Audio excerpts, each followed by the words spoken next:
All right, everyone. This one is actually in maximum quality, so um, hopefully this one turns out a little better. Um, okay, so wanted to talk about karate expectations for the adults. So we already talked about the parents. Just to review, you know, karate, is a positive reinforcement tool, not something that we, use for negative, fixing negative things. We try to create positive energy, and hopefully that transfers over to other things and creates better habits.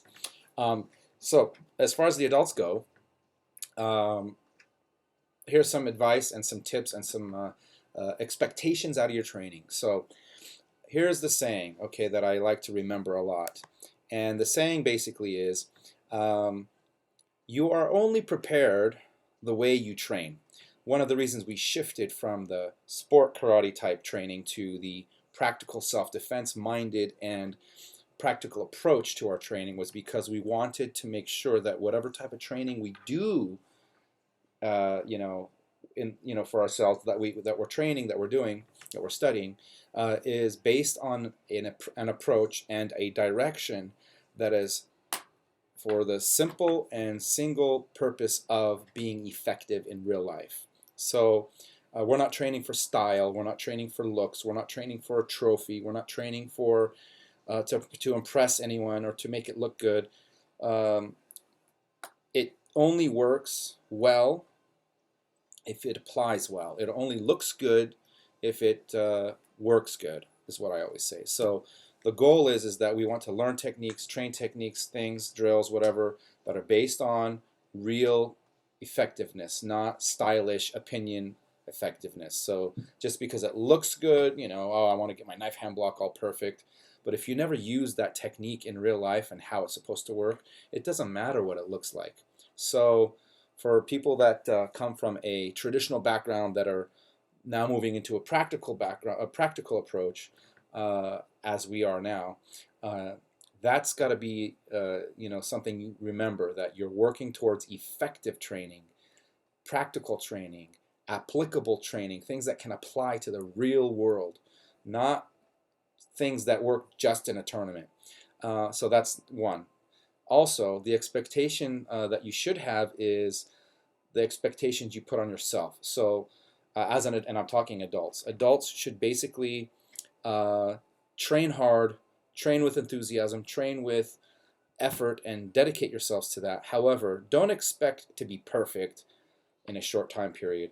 Just pace yourselves and move along the way, but also do your best to constantly improve. If you're not trying to improve on a regular basis and you don't show up seriously, you're not going to improve. Also, uh, don't put expectations that you have on yourself on others. Just because they're not doing what you think they should doesn't mean they're not improving themselves. We have plenty of examples. That's why we want to focus on internally, ourselves. But the expectations for your karate is that it's going to get you in better shape. You're going to get more dexterity, more flexible, more whatnot. But you also have to practice. You have to go away from the dojo and train and work on it yourself. Don't expect karate to be there for you in your pocket um, if you're not going to constantly, practice it, constantly, think about it. If all you do is think about karate when you're on the floor and never when you're outside, then it's really not a part of your life outside the dojo. It's just a thing you do like the gym.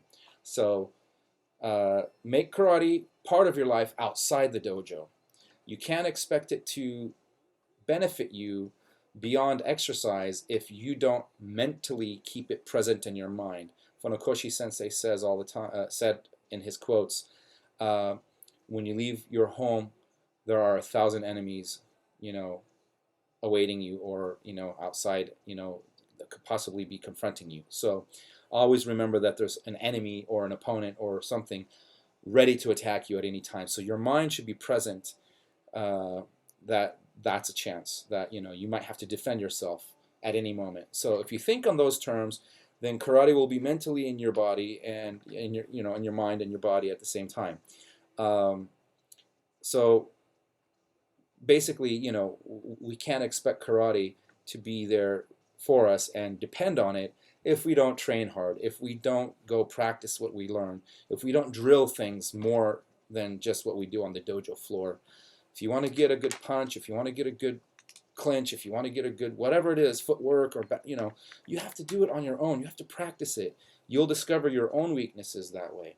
Okay, so the karate expectations, as I call them, karate expectations, are basically it's not going to help you just because you show up to class. You have to constantly practice, constantly drill it, make it part of your livelihood on a regular basis, from the dojo to the world or to the home or to wherever you are.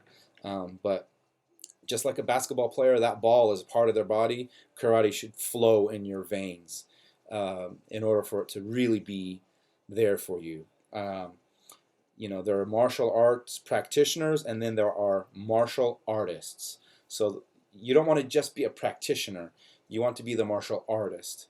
And that means applying the concepts and things that you do in the dojo, in your training, to help you thrive that way. Okay, so one more video for you guys. Hopefully that helped. And if you have any questions, let me know. I'll put a video up,